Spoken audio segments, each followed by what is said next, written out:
एक बार फिर पीताम्बरा परिवार में आचार्य महेश शर्मा सभी साधकों का हार्दिक स्वागत करता है। मैं ऐसा करता हूँ कि आप सभी श्री हरि की कृपा से अपने परिवार सहित कुशल पूर्वक होंगे। साधकों, इस वीडियो के माध्यम से मैं आपको एक बहुत बड़ी बात बताने जा रहा हूँ।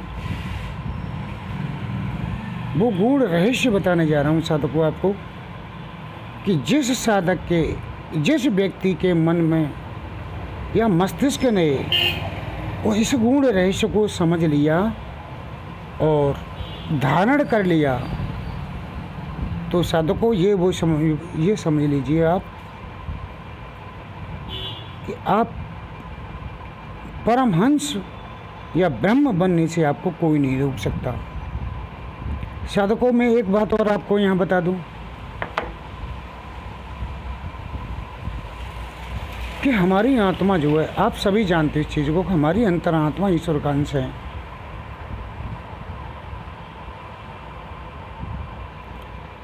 अब ईश्वर का अंश होते सोते भी हम कोई कुछ नहीं कर पाते हैं अपने जीवन में, या कष्ट भोगते रहते हैं छोटी मोटी साधनाओं के लिए, सुख के लिए, सुख प्राप्ति के लिए। अप्सरा, किन्नरी, भूतनी, इन नानादि जितनी भी साधनाएँ सुख, केवल सुख, रासिक सुख के लिए इन साधना को करने की इच्छा रखते हैं और करते हैं, लेकिन फिर भी सिद्धि नहीं मिलती हमें। जब एक तरफ श्री कृष्ण भगवान कहते हैं कि सभी के अंदर में विद्यमान हूँ, अर्जुन तेरे अंदर में निवास करता हूँ, तू मेरे अंदर निवास करता है, और एक तरफ अगर हम प्रयत्न करते हैं, प्रयत्न करने के बाद भी हमें सफलता नहीं मिलती, तो ये विरोधाभास वाली बात आ जाती है। लेकिन श्री कृष्ण जी की कही बात सच है, कमी हमारे अंदर ही है। सदको, आदमी मंदिर जाता है, तन का जाना, तन का विषय है मंदिर जाना। मंदिर कौन गया? ये शरीर। तो ठीक है, मंदिर चला गया। अब ईश्वर से मिलन होना है, मन का विषय है ईश्वर से मिलना। जब तक ईश्वर से मन नहीं मिलेगा, जब तक हमें ईश्वर की प्राप्ति नहीं होनी है, और ना ही हमें इनके आशीर्वाद प्राप्त होने हैं। ये निश्चित मान लीजिए। यदि हमें भगवान श्री कृष्ण की बात कहूँ तो आप उन्हें किसी भी उद्देश्य से,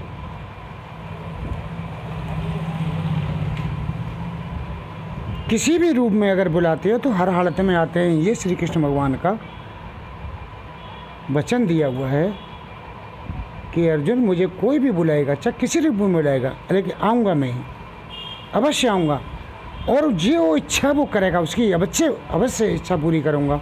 वो चीज़ एक अलग है कि देर हो सकती है। देर क्यों हो सकती है? क्योंकि जो मांग रहा है उसकी परीक्षा होगी कि वाकई ये देने लायक है या नहीं। गीता में श्री कृष्ण भगवान ने यह भी कहा है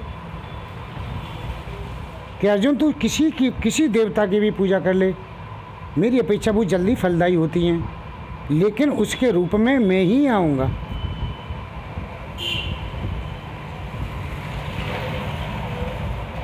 ये बात उन्होंने कहा है।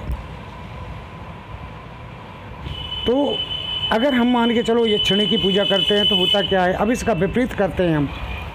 विपरीत क्या करते हैं? मैं पहले कह चुका हूँ, मंदिर में जाना तन का विषय, भगवान से, ईश्वर से मिलना मन का विषय है। तन से तो हम किसी की साधना करते हैं, लेकिन मन से नहीं करते हैं। और मन से करें हम जब, तो वहाँ हमारा अहंकार टूटे, अहंकार घुसा रहता है कि मैं कर रहा हूँ। लालसाएं घुसी रहती हैं, किस लिए कर रहा हूँ इसे मैं। मन का विषय जब ही सेटअप होगा, मन जब ही लगेगा साधकों कि तुम ये त्याग दोगे कि मैं नहीं कर रहा हूँ, करने वाले श्री कृष्ण और कराने वाले श्री कृष्ण, मैं एक निमित्त मात्र हूँ बस। दूसरा, जो भी संकल्प लिए हुए, जो कि आपके अंदर जो एक वो मांगने की प्रवृत्ति है, जैसे एक भीख मांगने की प्रवृत्ति हो जाती है, वो प्रवृत्ति है कि ये अगर ये सिद्ध होगी तो ये कर लूँगा, वो कर लूँगा। इस तरह जो ख्याली पुलाव हैं उनको किनारा कर दोगे। और जिस तरह कछुआ अपने अंगों को अंदर समेट लेता है, इसी तरह तुम अपनी इच्छाओं का त्याग करके अपने मन को अंदर समेट लोगे, उसी दिन सिद्धि मिल जाएगी। क्योंकि मैं पहले कह चुका हूँ, तन का विषय, मंदिर जाना तन का विषय है, ईश्वर से मिलन मन का विषय है। तो आप जो है पूर्ण रूपेण से मन का विषय ईश्वर से मिलने वाली स्थिति पैदा कीजिए। मैं कई बार कह चुका हूँ, माला लेने से बैठने से कुछ नहीं होगा, तन तुम्हारा है नहीं। और एक और बात बता दूँ, जो ऊपर से अपने को कंट्रोल करते हैं और अंदर से जो कंट्रोल नहीं है उनका, ऊपर से नियंत्रण करते हैं अपने शरीर को, जैसे पीठ में दर्द हो रहा है, ज़बरदस्ती माला को जप रहे हैं, आंखें बंद कर रहे हैं, मिचमिचा रहे हैं ऐसे करके, लेकिन उनकी पुतलियाँ चल रही हैं टक टक टक टक आँखें, ये सब वो ढोंग और पाखंड की स्थितियाँ होती हैं। अगर तुम्हें कंट्रोल करना है तो अपने अंदर वाले को कंट्रोल कीजिए, मन की प्रवृत्तियों को, मन की चंचलता को कंट्रोल कीजिए आप। बस बात तुम्हारी बन जाएगी साधकों। आगे मैं जो तुम्हें बताने जा रहा हूँ, उस स्थिति से यदि तुम बनते हो तो ये अप्सरा किन्नरी तो बहुत छोटी मोटी चीज़ें, आप एक ब्रह्म और एक की स्थिति पे पहुंच जाओगे, परमहंस की स्थिति पे पहुंच जाओगे। अब आगे मैं बढ़ता हूं इन बातों से। किसी भी साधना को हम इस साधना उपासना कहते हैं, इन्हें हम करते हैं, जैसे बगलामुखी उपासना, 10 में ध्यान, श्री हरि विष्णु महादेव, जो भी उपासनाएं हम करते हैं ये सब एक ही है। इन्हें अलग अलग कोई ना कहे कि ये फलाना हो गया, कि ये ऐसा कुछ नहीं है, सब एक ही है ये सब। तो हम इनको अपना इष्ट मान के उपासना करते हैं और जीवन पर्यंत इनकी उपासना करते हैं साधकों। तो हम वहाँ क्या संकल्प करते हैं बताओ? आप भी सब करते हो, क्या संकल्प करते हो वहाँ बैठ के? कुछ तो संकल्प करते होंगे बैठ के अपने अंदर के लिए। मैं वो गूढ़ रहस्य तुम्हें इस वीडियो के द्वारा आज बताने जा रहा हूँ। और साधकों फिर मैं कहता हूँ, जिस व्यक्ति ने ये मेरी बातों को हृदय में धारण कर लिया और मस्तिष्क में धारण कर लिया, वो व्यक्ति परमहंस की स्थिति पे पहुँच जाएगा।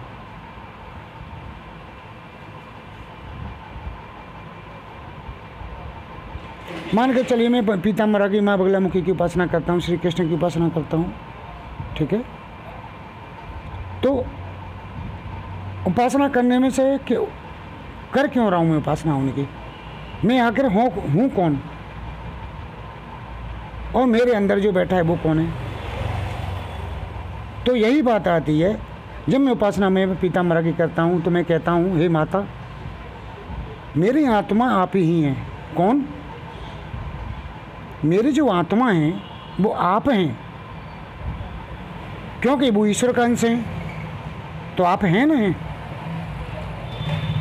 बुद्धि भी आप हैं, क्योंकि ये बुद्धि जो है सारथी होती है मनुष्य की। इसके बारे में भी थोड़ा इस वीडियो में प्रकाश डाल दूंगा। बुद्धि भी सारथी होती है ईश्वर की, जीव की। तो बुद्धि भी आप है, प्राण आपके गण हैं, शरीर आपका मंदिर है, संपूर्ण विषय भोग की रचना आपकी पूजा है, निंद्रा समाधि है, मेरा चलना फिरना आपकी परिक्रमा है, तथा संपूर्ण शब्द आपके स्तोत्र हैं। इस प्रकार मैं जो भी कर्म करता हूँ सब आपकी ही आराधना है। ये बात हुई। अब इसकी हम व्याख्या करते हैं। यूँ तो साधकों देखो, इस दुनिया में एक से एक प्रकांड विद्वान, एक से एक प्रकांड भक्त पड़े हुए हैं, योगी पड़े हुए हैं।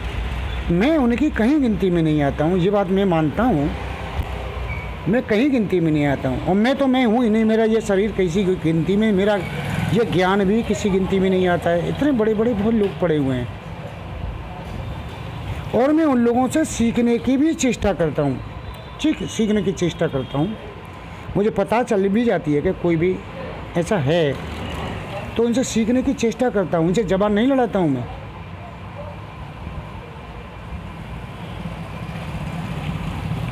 साधु ऐसा चाहिए जैसे सूप सुभाए, सार सार को गही ले थोता दे तोड़ाए।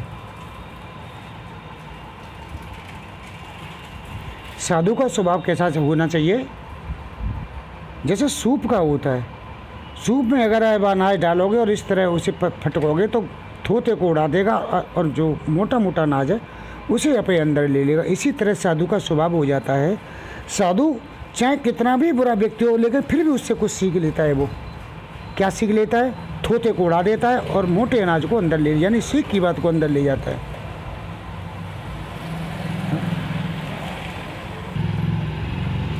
तो साधु को इस तरह साधु का स्वभाव होना चाहिए, न कि एक दूसरे को गालियाँ देना। यदि हमारी गलतियाँ, मैंने देखा है यूट्यूब चैनल पे बाबा बैठे हैं बहुत से पाखंडी, मैं पाखंडी भी नहीं कहूँगा, बहुत बड़े बाबा कहूँगा, उन्हें देखा हूँ कि किसी ने कोई भी उनकी गलतियाँ बता दी, वो माँ चौथ बहन चौथ करते हैं, गालियाँ देते हैं। कोई ओगड़ बना बैठा है, कोई सौगड़ बना बैठा है, कोई पौगड़ बना बैठा है, कोई तोगड़ बना बैठा है, पता नहीं कौन कौन से घोरी, बस नहीं कहना सकता हूँ क्योंकि वो मुझे भी गालियाँ देना शुरू कर देंगे। हालांकि मैं जानता हूँ उन्हें इतनी हिम्मत नहीं है कि आचार्य महेश शर्मा को कोई भी गाली दे के इस संसार में सुरक्षित बचाओ या सुख की ज़िंदगी जी ली हो उसने। अब तक का रिकॉर्ड बता रहा हूँ साधकों में अपना, कि जिसी ने मेरे ऊपर उंगली उठाई है उसकी उंगली काट के रख दी उसने। और कुत्ते की दर डोल रहे हैं, आज मेरी आंखों के सामने कुत्ते की दर डोल रहे हैं वो लोग। तो उनमें इतनी हिम्मत नहीं है, और अगर उनका समय आ ही गया है तो वो मुझे गालियाँ दे, कोई फ़र्क नहीं पड़ता है। मैं किसी के लिए नींबू, मिर्ची, हरा धनिया, प्याज नहीं काटने वाला हूँ कि मैं किसी के नाम, मैं देखता हूँ वीडियो कि कोई किसी के नाम नींबू काट रहा है, कोई किसी के नाम प्याज काट रहा है, कोई किसी का हरी मिर्ची, कोई ऊपर से धनिया डाल रहा है। मुझे इन चीज़ों की आवश्यकता नहीं है काटने धरने की, क्योंकि मैं उन पर गौर ही नहीं करता हूँ। मेरी तो माँ परम पिता परमेश्वर हैं, श्री कृष्ण हैं, मेरे महाअवतार बाबा गुरु जी हैं, और मेरी बच्ची माँ पीताम्बरा, वो सबको ठिकाने लगाई देती हैं। तो मुझे इन चीज़ों की ज़रूरत नहीं है कि मैं किसी की तरफ आँख ततेर के देखूँ। केवल उनकी बस देखना भर होता है कि ये बंदा मुझे गालियाँ दे रहा है। तो मुझे इन ओगड़ सौगड़, ये सॉरी ओगड़ों से नहीं, ओगड़ों के मैं हाथ जोड़ता हूँ, चरण पकड़ता हूँ। ओगड़ एक अलग होते हैं। ओगड़ वो होते हैं जिन्हें अपने शरीर का भान नहीं होती, और वैष्णव होते हैं वो ओगड़, श्री हरि में विलीन हो जाते हैं। उन्हें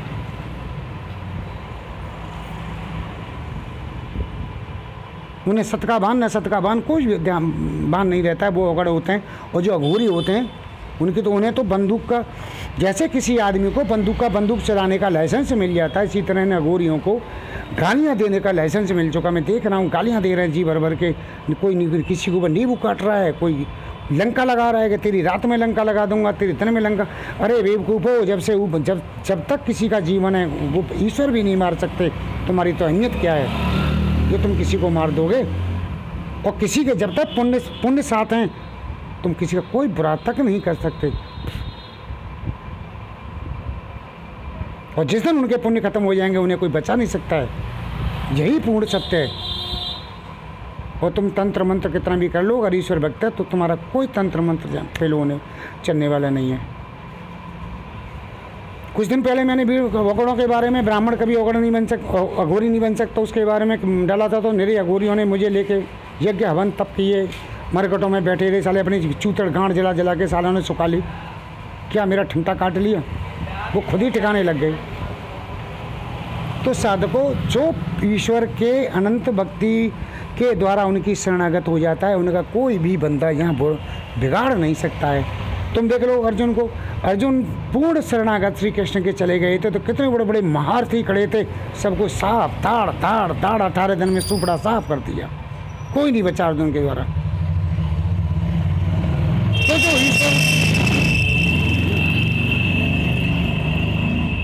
जो ईश्वर शरणागत है उनका कोई कुछ नहीं बिगाड़ सकता। तो मैं अब आगे बात करता हूँ, जो मैंने कहा था उसकी व्याख्या करता हूँ।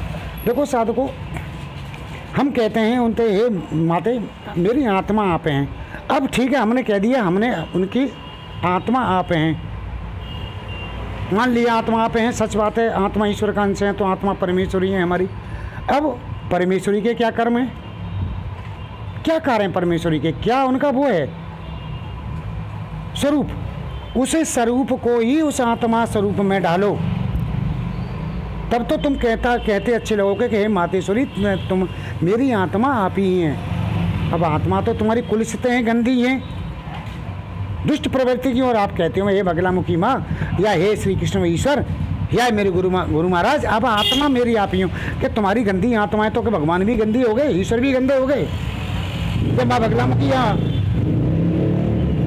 गंदी हो गई। जो तुम्हारी दुष्ट प्रवृत्ति की आत्मा है तो वो भी क्या दुष्ट प्रवृत्ति की हो गई, तो तुम कैसे उनकी बराबर हो कह सकते हो कि मेरी आत्मा आप ही हो। अगर तुम्हें ये दिखाना है, कहना है कि माते मेरी आत्मा आप हैं, तो जिस तरह माँ अनुकरण करती हैं, उनका स्वभाव है, उसी स्वभाव को अपनी अंतरात्मा में बरतिए आप। नंबर 2, बुद्धि भी आप हैं।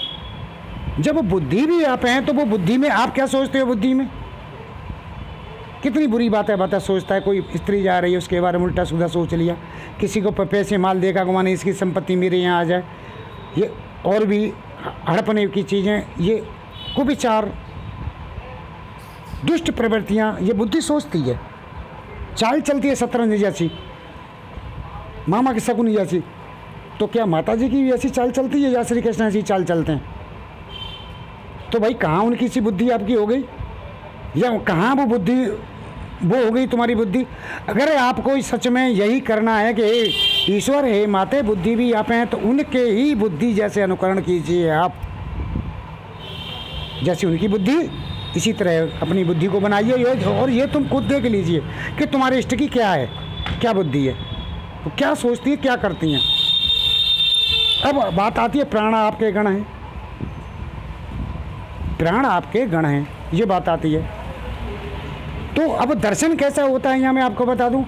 आत्मा वो आत्मा वही हो गई, बुद्धि भी वही हो गई, और प्राण आपके गण हो गए। तो वही बात श्री कृष्ण भगवान ने गीता में कहा है कि योगी अपने आप में आत्मा का आत्मा में हवन करता है, प्राण का आत्मा में हवन करता है, आत्मा का आत्मा में हवन करता है।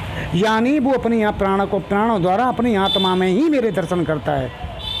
वही योगी मुझे सबसे ज़्यादा प्रिय है। तो यहाँ यह बात सामने से बिल्कुल सिद्ध होती है। प्राण जब उनके गण हैं तो उन प्राणों को आप इस तरह की फालतू बातों में लगाइए, आंख बंद करके ध्यान करिए, उन आत्मा में दर्शन कीजिए, उनके दर्शन कीजिए, उस आत्मा के दर्शन कीजिए जो आत्मा वही है, उसके दर्शन प्राणों द्वारा कीजिए। आपको दर्शन हो जाएंगे उनके। अब बात आती है शरीर आपका मंदिर है, बड़ी सरलता से कह दिया हमने कहा शरीर आपका है माते, ये शरीर आपका मंदिर है।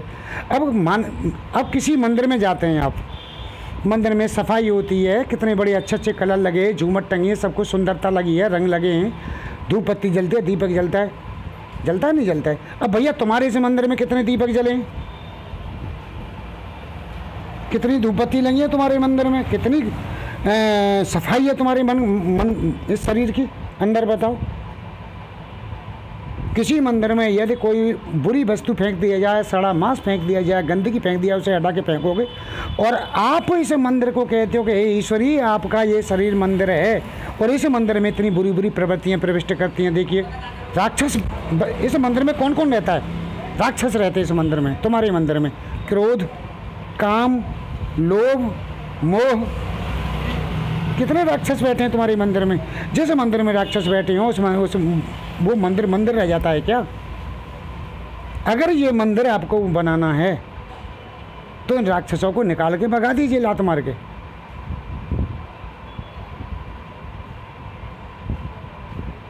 और इसकी बिल्कुल सफाई कीजिए अंदर से। अब ये अंदर राक्षस बैठे हैं तो बुरी प्रवृत्तियां भी सोचेंगे।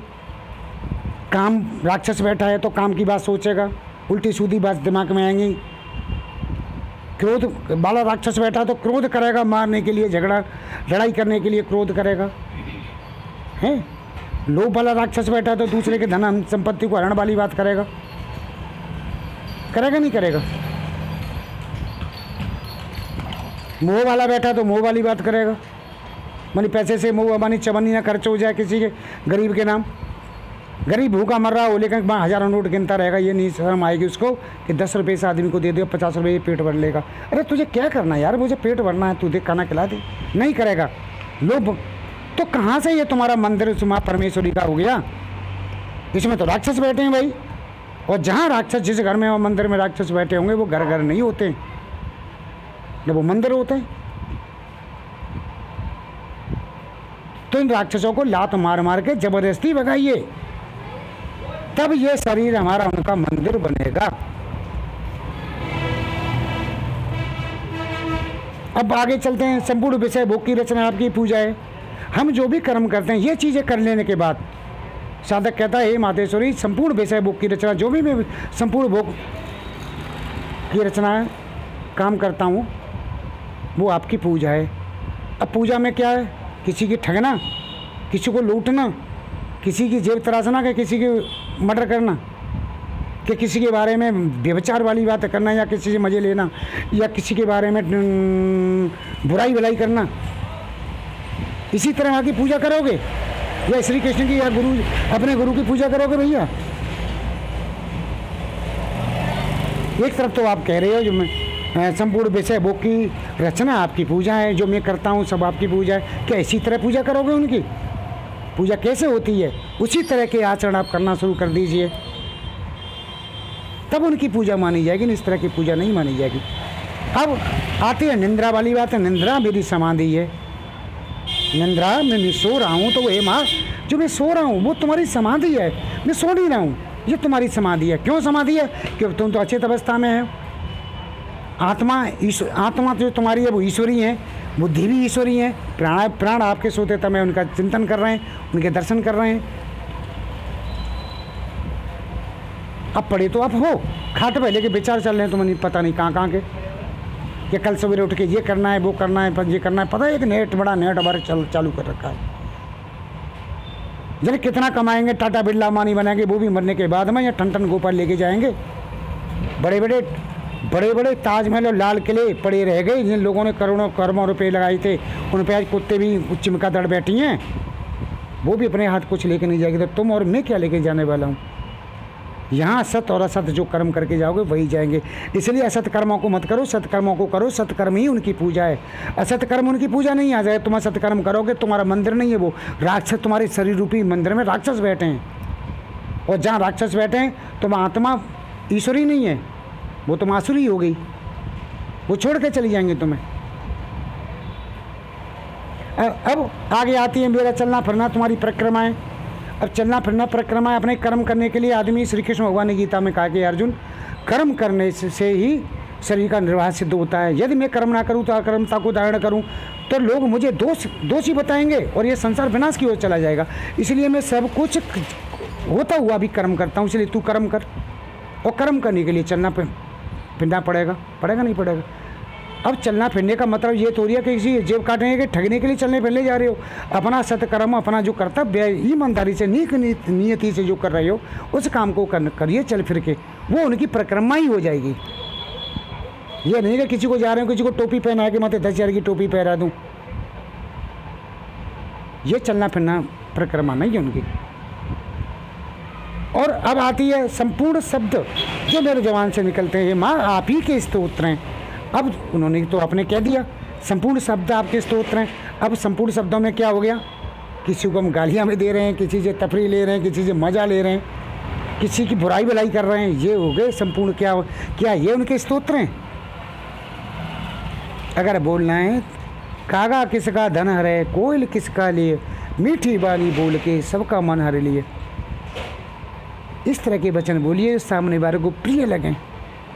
अगर सामने वाला बुरा है तो उसे कोशिश कीजिए सही पथ पर लाने के लिए। आप नहीं आता है तो फिर उसे छोड़ दीजिए। मेरे पास लोग आते हैं बुरे समय, मैं यूट्यूब में मैसेज देखकर ही देख लेता हूँ मेरे साथ को कि ये कितना बुरा है कि कितना अच्छा है, लेकिन फिर भी उसे मैं सही रास्ते पर लाने की कोशिश करता हूँ। और जब वो उसकी अंदर से जो बाल अंतरात्मा में जो राक्षस बैठा है ना वो निकलता है, तब फिर उसे मैं ब्लॉक करता हूँ उसका कि ये नहीं सुधरेगा। लेकिन वो मालूम है हमें नहीं सुधरेगा, लेकिन हमारा कर्तव्य क्या है? हमारा कर्तव्य तो डॉक्टर का कर्तव्य क्या है? आदमी की जान बचाना। अब उसका समय आएगा तो जाएगा ही जाएगा। तुम्हारा कर्तव्य क्या है? किसी को रोटी खिलाना, किसी की जान बचाना, किसी की सहायता करना। अब वो के बाद भी गड्ढा में गिरा तो करता रहे, तुम तो अपने कर्तव्य से पीछे नहीं हटे। तुम अपने कर्तव्य से पीछे मत हटो। वो क्या कर रहा है करने दो। स्वामी विवेकानंद एक बार जो है, आपने सुना होगा कि स्वामी विवेकानंद एक बार जो है जब गंगा जी में स्नान कर रहे थे तो बिच्छू जा रहा था, तो उन्होंने स्वामी विवेकानंद जी बिच्छू को पकड़ के अपने हाथ पर रख लिया तो डंक मार दिया। तो विवेकानंद ने फिर फेंक दिया, फिर उठाया, फिर 3 बार ऐसा किया, 3 बार डंक मारा। बराबर में उनका चेला स्नान कर रहा था तो चेला ने उठा के सोटा मारा बिच्छू में, छटाक से बिच्छू अकेल खत्म। स्वामी विवेकानंद जी बोले, करे मूर्ख तूने ये क्या किया? करे प्रभु तुमको 3 बार खा लिया, उसके बाद तो उठा रहे हो, बार बार रख रहे हो, पता नहीं क्या है। वो इतना ही तो ज्ञान था गुरु शिष्य में, इतना ही तो ज्ञान और ज्ञान की दूरी रहती है। वो बोले बेटा ये अपना कर्म कर रहा था, मैं अपना कर्म कर रहा था बचाने का, और तूने अपना कर्म कर दिया दुष्टता कैसे मारने का। तीनों ने ही अपना कर्म अदा किया। तो मारने और जीने का काम तो प्रभु का है, हमारा नहीं है। दंड देने का दंड अधिकारी वो बैठे, हम और तुम दंड का अधिकारी नहीं है। ये नींबू काटने से, हरी मिर्ची काटने से कोई दंड किसी को नहीं दे सकता। अगर कोई केस दे सकता तो मेरे ऊपर मिर्ची काट के देख ले एक बार, फिर मजा देख ले। मैं कुछ नहीं करूँगा, ऊपर वही मिर्ची काटे मेरे नाम से, और हरे नींबू काटे, उसमें धनिया भी डाल दे नमक लगा के, फिर देखे मजा क्या होता है। भाई यार डंक मारना जीने का काम तो ऊपर अधिकारी ईश्वर का है, हमारा तुम्हारा थोड़ी है भाई। हमारे जब तक सत्कर्म से आते हैं हमारा कोई भी कर नहीं सकता है कुछ, और बुरे कर्म, और जैसे बुरे कर्म हमारे से शुरू होंगे उसे हमें कोई बचा नहीं सकता है। तो मेरे साधकों, मैंने आपको कि जो बातें बताई यह सब उनकी आराधना है, जो मैंने बताई थी आपकी, उनकी ये सब आराधना है ईश्वर की, आदिश्वरी की। अब साधक इन चीज़ों को तो करते नहीं है। क्या कहते हैं, हमने सब भगवान श्री कृष्ण का मंत्र के जप करे, माँ लक्ष्मी की कृपा का ये करा, मैंने फलाने की, ये अब दुनिया के कर देंगे। लेकिन क्या तुमने कभी ऐसा सोचा?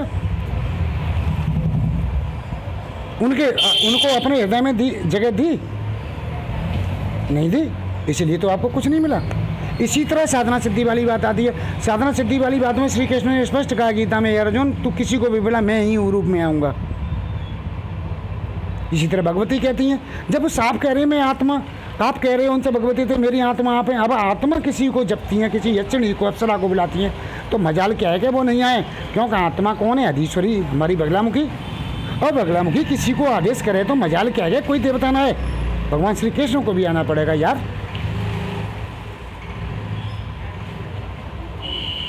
लेकिन वो आत्मा आप हैं क्या तो दी, लेकिन आत्मा जैसे देखा कि हमारा आत्मा आप हैं कि नहीं है भैया, ऐसे वो हमारा अनुकरण करती है उसी तरह ये आत्मा तुम्हारी अनुकरण करे तो हैं। और आप साधकों इसी तरह बन जाइए जो मैंने बताया है। आप जो यक्षिणी अप्सराओं की, किन्नरियों की, ये 4 पैसे की सोने की बात करते हो ना, तुम्हारे अगर धन संपत्ति के भंडार लगे दिखाई देंगे और आप परम ब्रह्म की स्थिति में पहुंच जाएंगे। और जो साधक परम ब्रह्म की स्थिति में पहुंच जाता है उसे यह ज्ञान हो जाता है कि ये धन संपत्ति मेरे किसी काम की नहीं है। अरे पेट भरना है तो 2 रोटी मांग के भी पेट भर सकता हूँ मैं। और रही बीवी बच्चों वाली बात, तो ये तो अपना भाग्य प्रारब्ध लेके आए। तू लाख कुछ करे चौतराई कर्म का लेके मिटे ना भाई, तू लाख कोशिश कर ले, इनके प्रारब्ध को तू बदल नहीं सकता है। और कोई बंदा ये कहता है मैं बदल लूँगा, तो मुझे दिखा दो कौन सा बदल लेगा। और आप कहते हो करोड़पति अरबपतियों के घर में वही आत्मा जन्म लेती हैं जो उच्च कोटि की साधक होते हैं, या स्वर्ग से आने वाली आत्माएं इन करोड़पतियों के घर में जन्म लेती है। ये मत सोचो कि ये ऐसा कोई नरक से आने वाली आत्मा या दुष्ट प्रवृत्ति की जाके आत्मा उनके घर में जन्म ले लेती है, ऐसा नहीं है साधकों। आप ये भी मत सोचो कि हम गरीबी में टाइम काट रहे हैं तो हम नरक से आने वाली आत्माएं, ये भी मत सोचो। जो गरीबी में और मुसीबत में भी रहता होते हुए भी श्री हरि का स्मरण करता है, हर समय ध्यान करता है, भक्ति करता है, वो स्वर्ग से आने वाली आत्मा होती हैं। वो कुछ उसे के पाप हो गए होंगे, इसीलिए वो उसे कुछ समय के लिए दरिद्रता दे दी भगवान ने, बाकी उसकी मुक्ति फिर हो जाएगी। तो जो व्यक्ति गरीबी में रहते भी ईश्वर का स्मरण करते हैं दिन रात, उसको अब स्वर्ग से आने वाली आत्मा समझें। वो ये ना समझे कि ये गरीब है, वो तुमसे भी बड़ा अमीर है। तुम्हारी राजमहल ताजमहल और जितने भी बने, तुम लात खाओगे, जूते खाओगे, जलाए जाओगे। और वो स्वर्ग को जब जाएगा तो दूर विमान में बैठ के जाएगा, फूलों की वर्षा होती, तुम्हें जब याद आएगी कि ये गरीब नहीं था, ये तो मुझसे भी बड़ा अमीर था जो करोड़ों वर्षों के सुख के लिए गया। और आज मैं 50-60 साल का भूमंडल पर स्वर्ग भोगने, आनंद मौज मस्ती करने के बाद में यह लात घूसे जूते खा रहा हूँ।